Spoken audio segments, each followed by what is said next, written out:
Kuatkan tekad, kuatkan hati. Negeri ini memanggilmu kawan. Belajar bergerak berbagi untuk negeri. Guru penggerak majukan pendidikan. Guru penggerak menghamba pada murid. Kreatif rancang pembelajaran. Hargai potensi, tingkatkan prestasi. Assalamualaikum warahmatullahi wabarakatuh, Bapak. Bagaimana kabarnya hari ini? Alhamdulillah baik, Ibu. Alhamdulillah. Mohon maaf ya Bapak mengganggu waktunya Bapak. Saya di sini ingin berbincang-bincang dengan Bapak terkait pengalaman Bapak dalam menyelesaikan dilema etika atau rujukan moral yang pernah Bapak alami. Di sini ada 8 pertanyaan yang insya Allah akan saya ajukan kepada Bapak ya Pak ya. Untuk yang pertama, Bapak saya ingin mengetahui selama ini bagaimana Bapak dalam mengidentifikasi kasus-kasus yang merupakan dilema etika atau rujukan moral sekolah yang Bapak pimpin.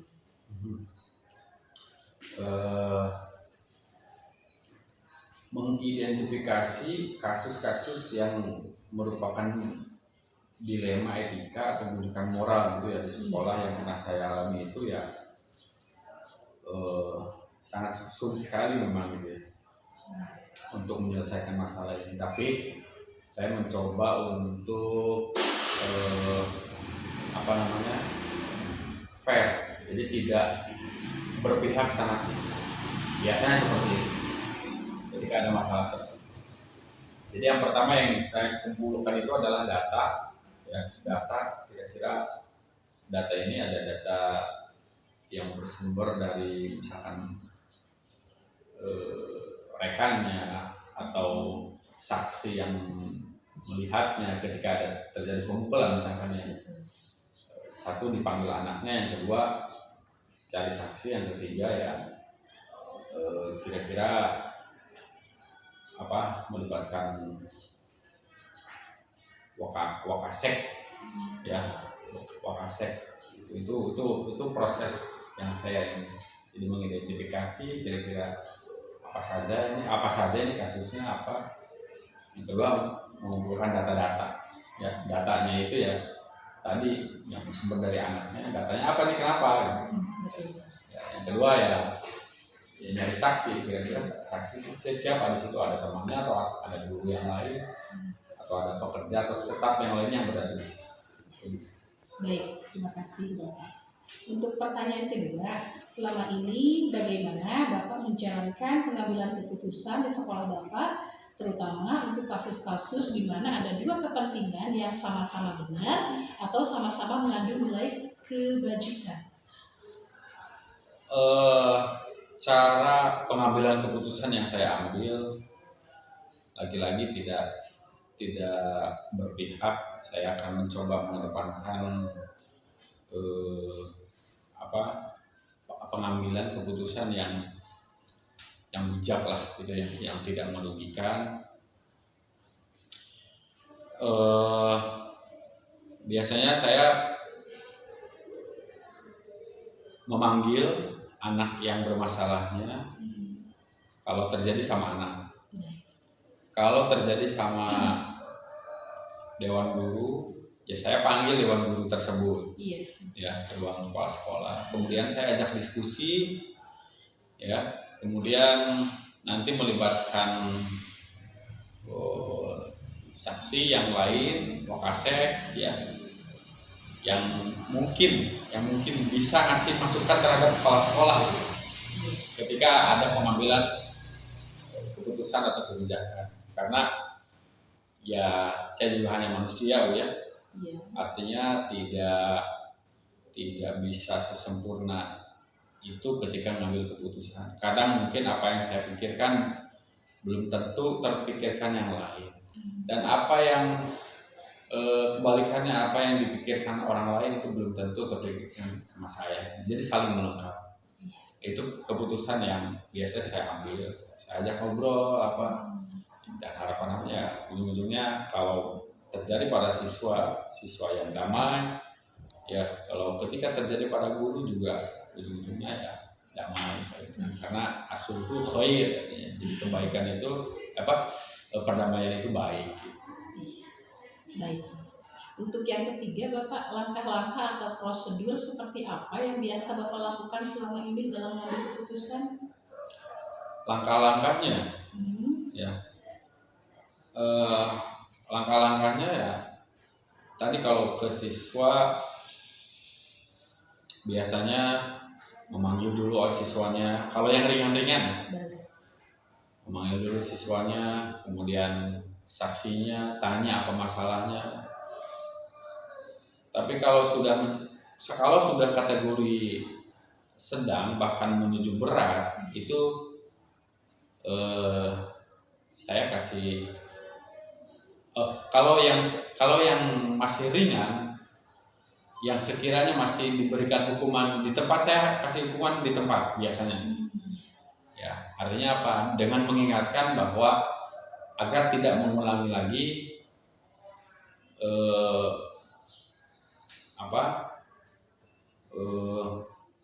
kedisiplinan gitu ya, peraturan pelanggaran kedisiplinan gitu. Jadi nggak boleh melanggar. Itu namanya Islam mubashir. Jadi penanganannya langsung di tempat. Yang kedua, yang sedang, yang biasa saya lakukan itu ya dikasih surat peringatan SP1, ya, kemudian kalau dia melanggar lagi ya SP2. Itu berlaku untuk siswa atau berlaku untuk staf guru dan staf yang lainnya. SP3 baru tuh dipanggil orang tuanya, ya, mau dilanjutkan kalau misalkan untuk siswa di sini, atau ya udah karena mungkin terlalu parah boleh naik kelas kadang, tapi silahkan dilanjutkan di luar. Sama dengan staf yang lainnya, staf tata usaha, bendahara ataupun guru. Ketika melanggar peraturan norma kedisiplinan yang ada di sini, saya panggil, saya peringatkan. Yang pertama, yang kedua, ya kasih SP, karena mungkin untuk guru ya jarang masuk, misalkan saya panggil, saya kasih SP, SP1, SP2. Kemudian kalau memang masih tetap malas, ya karena ini amanah dari lembaga, ya saya pulangkan, ya saya pulangkan, saya kembalikan ke keluarganya. Gitu. Hal-hal apa saja yang selama ini Bapak anggap efektif dalam pengambilan keputusan pada kasus-kasus di dalam etika? Apa saja yang saya ambil, ya, yang saya anggap efektif dalam pengambilan keputusan pada kasus-kasus dilema etika. Saya membayangkan sosok panutan untuk mengambil keputusan secara bijaksana, ya, menjadi sosok saya sendiri, terus menggali diri untuk menjadi orang yang baik. Yang kedua, karena di sini lembaganya lembaga swasta, ada yayasan, ada pimpinan pondok, toh ternyata di sini yang tertinggi bukan saya, ada sosok yang lain yaitu pimpinan pondok dan ketua yayasan. Jadi ketika ada pengambilan keputusan, saya mencoba menganggap bahwa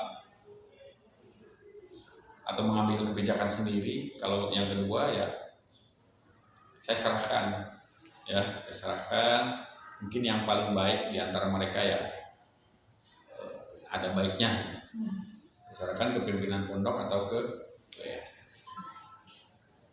Terus Pak, untuk yang kelima, hal-hal apa saja yang selama ini merupakan tantangan dalam pengambilan keputusan pada kasus-kasus dilema etika? Tantangannya? Iya. Yang biasa saya hadapi tantangannya ketika pengambilan keputusan ya dari orangnya sendiri, dari anaknya sendiri. Ya, misalkan kalau anak itu ada ancaman dari orang tua, Ya, ketika kasusnya ini terjadi pada anak, ketika diambil keputusan untuk contoh ya, ketika diambil keputusan untuk diberikannya SK3 atau dikeluarkan, satu ya harus berhadapan dengan orang tua. Orang tua kadang ada yang menerima, ada yang tidak. Ya, yang menerima ya oke, fair, udah selesai. Ada orang tua yang tidak menerima, akhirnya apa? Mereka menuntut balik dengan membawa atau mengajak pihak ketiga, entah LSM, wartawan, atau ormas-ormas tertentu. Bahkan mungkin karena orang tuanya yang dekat dengan aparat keamanan, sambil membawa aparat keamanan datang ke sini. Itu tantangan untuk orang tua siswa. Tantangan yang biasa saya hadapi ketika pengambilan keputusan untuk guru, biasanya ya dari gurunya itu sendiri. Kadang gurunya membenci, misalkan tidak terima, ya ancamannya ya sampai mohon maaf mungkin ajakan-ajakan kekerasan, gitu ya, berkelahi, itu ya dulu, tapi sekarang enggak. Berarti intinya harus menguntungkan kedua belah pihak ya Pak ya? Ya, harapannya ya akhirnya ya kalau misalkan kita terus bersih tegang, ujung-ujungnya nggak ada yang kalau misalkan ini mah apa, kejahatan dibalas kejahatan juga kan nggak baik ya pokoknya saya ingin atau saya harapkan semuanya baik-baik saja. Ya, bukan cari masalah lagi tapi cari solusi. Itu yang selalu saya kedepankan. Kira-kira gimana baiknya, kira-kira maunya apa. Nah, itu yang selalu saya sampaikan. Baik Bapak, untuk pertanyaan yang ke-6, apakah Bapak memiliki sebuah jadwal tertentu dalam sebuah penyelesaian kasus dilema etika? Apakah Bapak langsung menyelesaikannya di tempat atau memiliki sebuah jadwal untuk menyelesaikannya? Bentuk atau prosedur seperti apa yang Bapak jalankan? Kalau untuk masalah waktu sebenarnya tidak ada waktu khusus ya. Ketika memang ada kasus yang ingin diselesaikan secara cepat, ya saya langsung tindak di tempat. Kalau tidak memungkinkan, saya cari waktu yang lain, entah di waktu istirahat pertama atau istirahat kedua. Kalau memang tidak memungkinkan juga, mungkin di luar jam sekolah, ya setelah mungkin bubar sekolah, baru kita selesaikan. Entah itu untuk siswa, entah itu untuk wali siswanya, atau itu untuk guru. Jadi tidak ada waktu khusus, karena kejelekan itu atau keputusan itu tidak boleh dibiarkan berlarut-larut ya, atau lama-lama. Jadi harus segera mungkin, lama-lamanya ya maksimal 3 hari sebenarnya. Baik. Tidak ada waktu yang khusus. Berarti tidak ada waktu yang khusus ya Pak? Tidak ada jadwal yang khusus. Untuk pertanyaan yang ke-7, adakah seseorang atau faktor-faktor apa yang selama ini mempermudah dan membantu Bapak dalam pengambilan keputusan dalam kasus-kasus dilema etika? Ada orang-orang atau tidak gitu ya? Yang selama ini mempermudah atau membantu Bapak? Alhamdulillah yang saya rasakan di lembaga kita ini, di Nurul Fajri, ada orang-orang yang bijak, yang selalu dijadikan rujukan saya, ya. Ada dewan pimpinan bahasa kita di sini, dewan kiai, ada rekan juga kepala sekolah SMP, kemudian yang tertinggi ya pimpinan pondok. Jadi orang-orang itulah yang selalu saya jadikan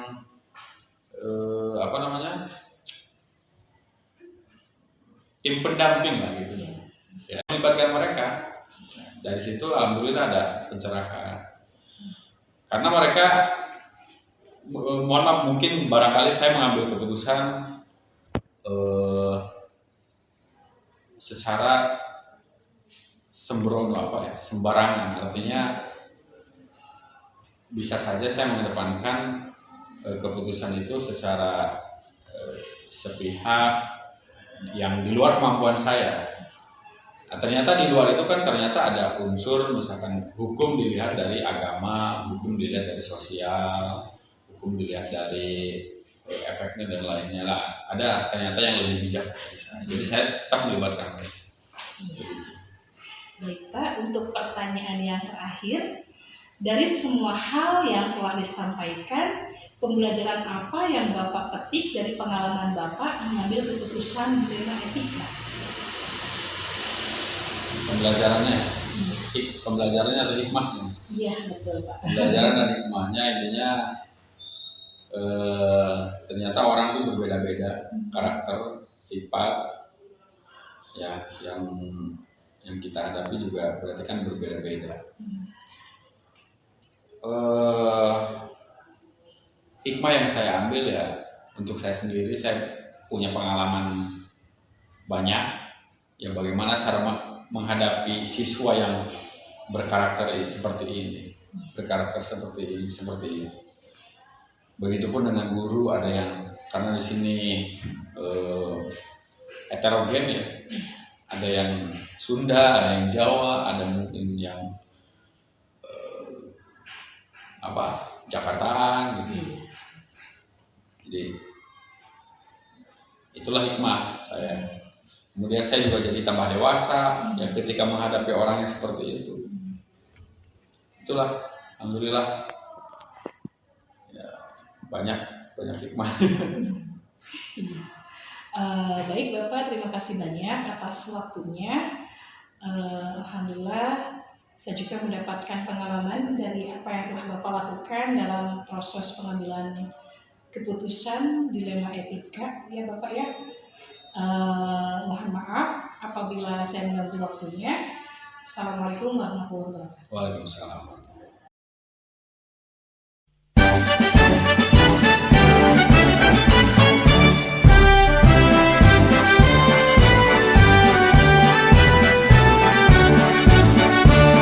Assalamualaikum warahmatullahi wabarakatuh. Waalaikumsalam warahmatullahi wabarakatuh. Sebelumnya saya mohon maaf ya Pak mengganggu waktunya. Di sini saya ingin berbincang-bincang dengan Bapak Kepala Sekolah SMP Nurul Fajri terkait pengalaman Bapak dalam menyelesaikan dilema etika atau rujukan moral yang pernah Bapak alami di sekolah ini. Nah, di sini saya akan mengajukan 8 pertanyaan ya Pak. Dan Bapak silakan untuk menjawab pertanyaan-pertanyaan tersebut sesuai dengan apa yang pernah Bapak lakukan atau laksanakan seperti itu. Baik Bapak, untuk pertanyaan pertama, selama ini bagaimana Bapak dalam mengidentifikasi kasus-kasus yang merupakan dilema etika atau rujukan moral di sekolah yang Bapak pimpin?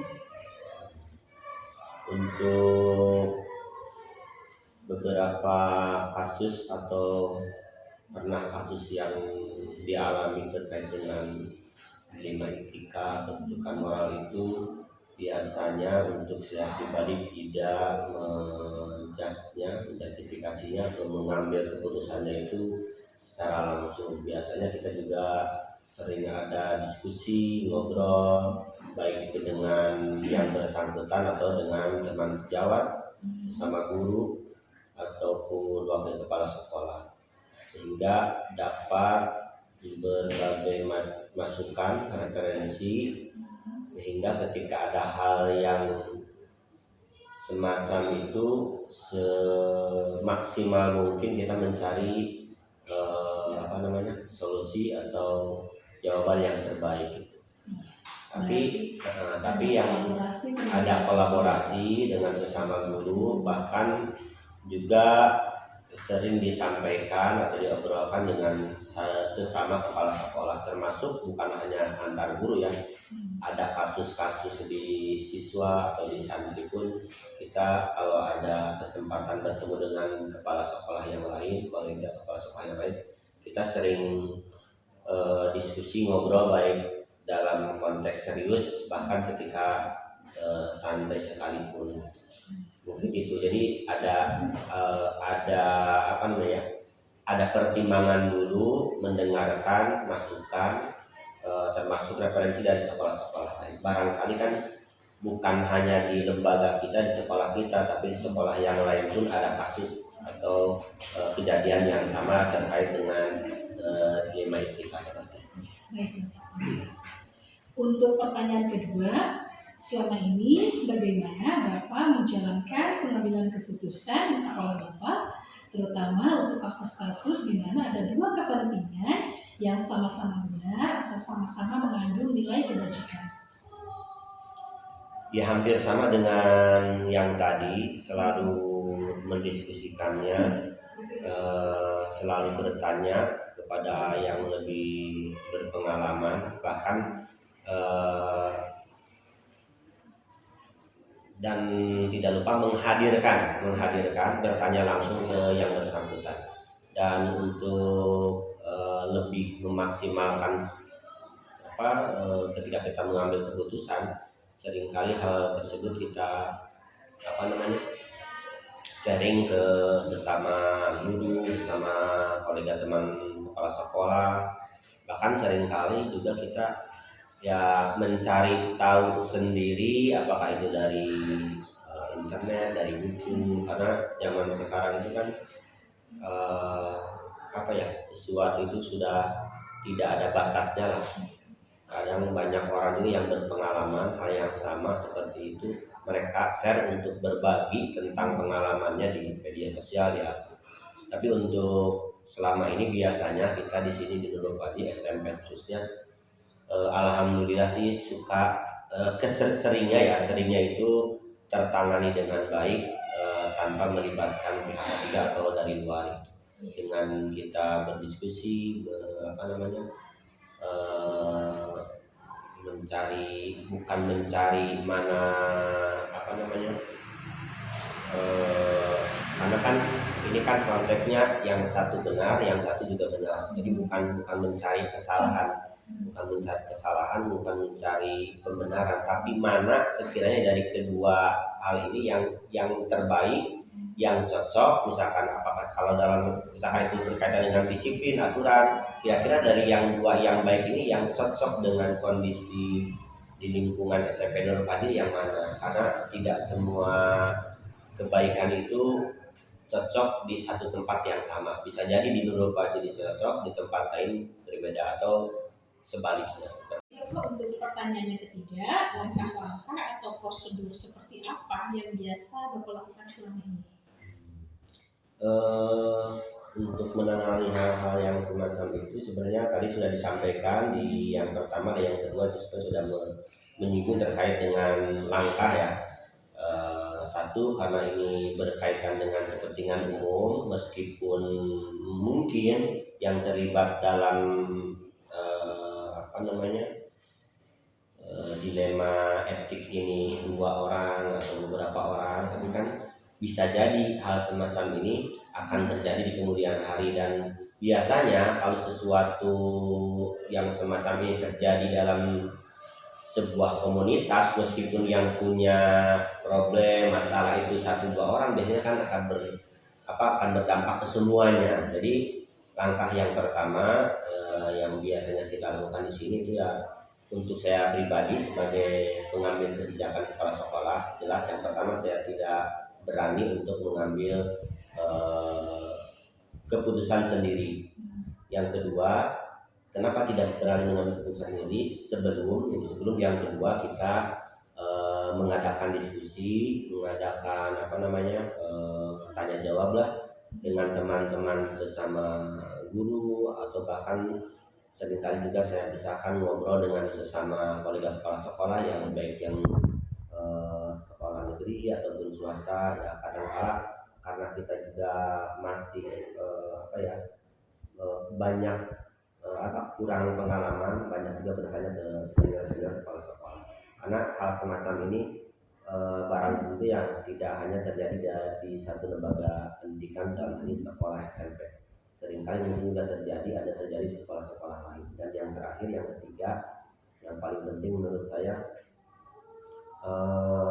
ketika ketika mengambil kesimpulan atau keputusan ini jangan sampai menyampingkan, karena ini misalkan yang satu baik, yang satu juga baik.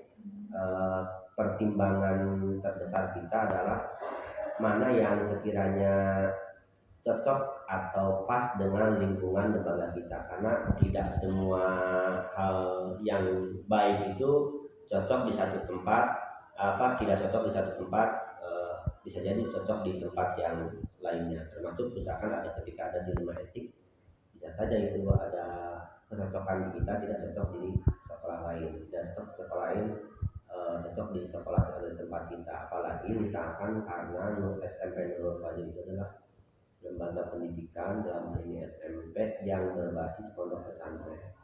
Problematika termasuk dilema etika ini pasti akan sering terjadi, apalagi dengan kompleksitas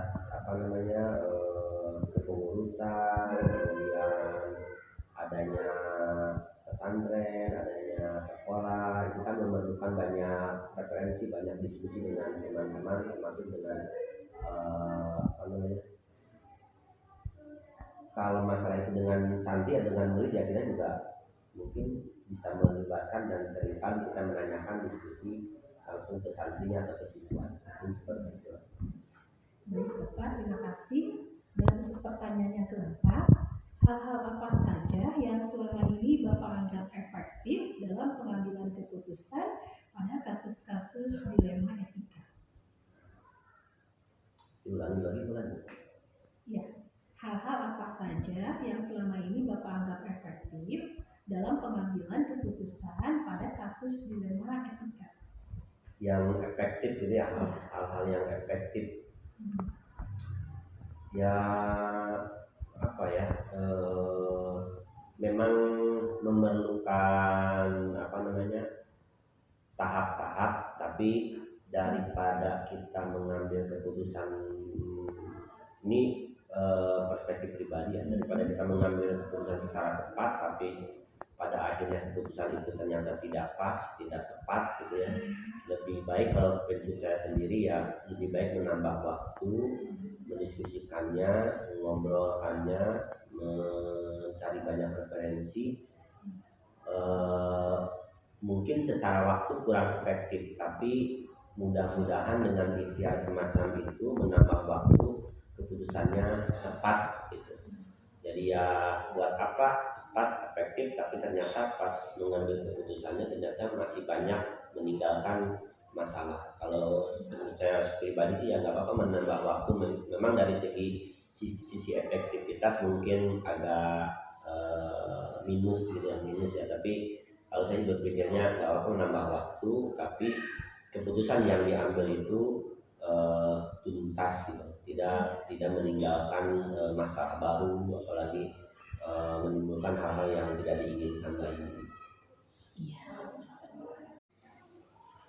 Baik Bapak, untuk pertanyaan yang kelima, hal-hal apa saja yang selama ini merupakan tantangan dalam pengambilan keputusan pada kasus-kasus dilema etika? Ya namanya juga fitrah ya, kalau dalam istilah agama itu perbedaan. Jangankan yang kita berbeda itu beda bapak ya, yang satu rahim saja selalu saja memiliki ide pemikiran berbeda, apalagi dalam satu organisasi komunitas, apalagi guru yang notabene mereka punya idealisme sendiri-sendiri, punya prinsip sendiri-sendiri. Jelas itu di satu sisi hal yang positif, di sisi lain juga mungkin ya kalau kita tidak mampu memanage itu bisa berakibat negatif. Jadi mungkin ya dibilang halangan hambatan bisa, tapi di satu sisi juga itu bagian dari keberkahan ya, hikmah dari banyaknya orang-orang yang memiliki pengetahuan, pengalaman. Jadi sebenarnya kalau saya secara pribadi bukan melihatnya itu dalam perspektif bukan hambatan atau halangan, tapi merupakan keberkahan aja gitu ya, anugerah saja, karena lebih banyak orang yang berpendapat, lebih banyak referensi yang bisa saya lihat, lebih banyak diskusi, berarti lebih banyak solusi yang nanti bisa tersampaikan baik dari teman-teman guru, dari teman kolega sama kepala sekolah, ataupun dari siswa sekalipun, dari santri sekalipun, mungkin seperti itu. Jadi melihatnya bukan hambatan, tapi semacam berkah saja. Banyak pendapat, banyak perbedaan, karena satu itu fitrah, dua ya kalau kita berusaha untuk bijak itu justru lebih banyak membuka membuka harapan, membuka pintu solusi untuk kita ketika mengambil satu keputusan. Buat saya pribadi mungkin seperti itu. Ya, baik Bapak, terima kasih banyak. Dan untuk selanjutnya, apakah Bapak memiliki sebuah tata cara atau jadwal tertentu dalam sebuah penyelesaian kasus dilema etika? Apakah Bapak langsung menyelesaikannya di tempat atau memiliki sebuah jadwal untuk menyelesaikannya? Bentuk atau prosedurnya seperti apa yang Bapak jalankan? Sebenarnya kalau pertanyaannya seperti itu, kalau saya pribadi sih harus melihat dulu kasusnya itu dilema etikanya seperti apa. Kalau misalkan skalanya ini misalkan harus melibatkan banyak orang, kalau saya kan selalu mempertimbangkan kalau misalkan dilema etikanya kira-kira ini efeknya itu akan berpengaruh terhadap banyak orang, maka tidak mungkin untuk memutuskannya pada saat itu. Tapi kalau misalkan dilema etika itu misalkan hanya melibatkan 2 orang dan ternyata setelah mendengar dari kedua belah pihak ternyata bisa diselesaikan saat itu, ya kemungkinan besar diselesaikan pada saat itu. Tapi kadang kala juga kita sering menemukan memang dilema etika itu hanya melibatkan 2 orang itu misalkan, tapi karena jelimet atau susah untuk dibedakan, ya kadang tidak saat itu, kadang ditunda dulu, cari referensi, cari masukan, diskusi dengan yang lain seperti apa, minta pandangan ke teman-teman yang lain dulu dan lain sebagainya. Mungkin seperti itu. Berarti tergantung masalahnya. Tergantung masalahnya, skala masalahnya itu kira-kira yang penting tuh, yang paling dipertimbangkan efeknya itu ke banyak orang atau hanya melibatkan 2 individu tersebut misalkan seperti itu. Yang kalau itu kita mempertimbangkan berakibat ke banyak orang, kita jangan harus mempertimbangkan jangan sampai nanti keputusan yang diambil itu justru bukan menguntungkan banyak orang, malah merugikan banyak orang. Mungkin seperti itu. Ya.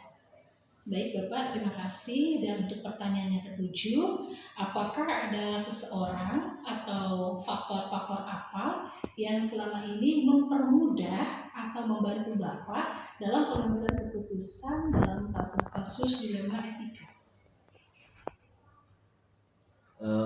Tentu saja ada faktor internal. Kalau saya pribadi ada faktor eksternal. Faktor internal ya saya selalu mengatakan kepada diri pribadi, kalau dalam istilah bahasa Inggris itu kebetulan guru bahasa Inggris, nobody's perfect, ya tidak ada orang yang sempurna.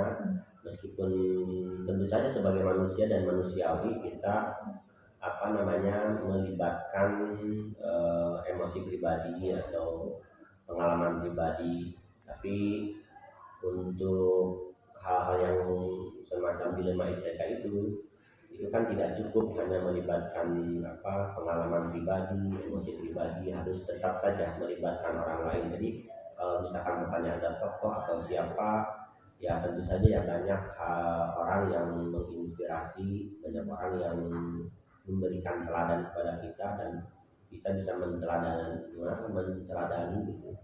Dari misalkan dari Muhammad misalkan, atau dari tokoh-tokoh guru yang lain, kepala sekolah yang lain. Tapi secara umum sih kita ketika menghadapi hal semacam itu tetap intinya melibatkan semua orang ketika skala kasusnya atau dilema etika itu berdampak kepada banyak orang.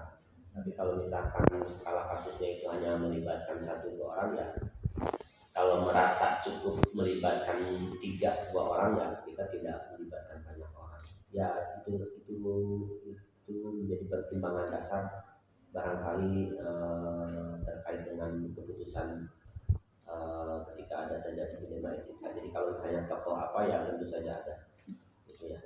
Saya ada cuman ya karena apa ya tokoh itu memang bisa menjadi inspirasi gitu ya.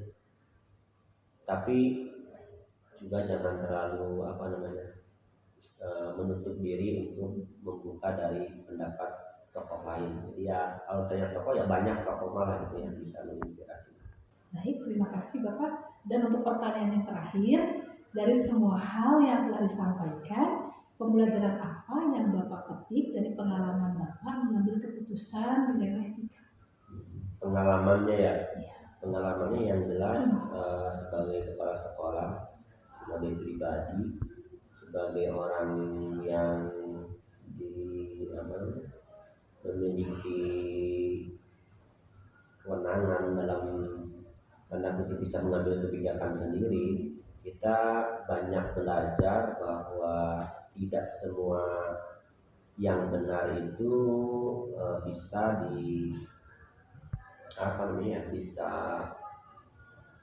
dijalankan begitu saja. Tetap harus melibatkan banyak orang, meminta masukan orang lain, mencari referensi dan lain sebagainya, karena belum tentu kebenaran itu bisa diterima oleh semua orang. Tetap saja harus ada komunikasi, semua orang harus bisa memahami bahwa hal ini memang benar, tapi kira-kira cocok enggak dengan gimana lingkungan kita tinggal, di mana kita tempat kita bekerja, orang-orang yang ada di sekeliling kita.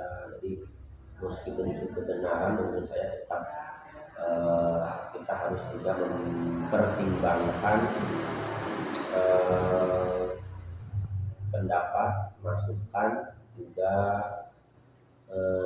kecocokan ketika hal-hal yang semacam itu dilaksanakan, diterapkan di lingkungan hidup kita, termasuk di lingkungan kerja kita, sekolah dan lain sebagainya.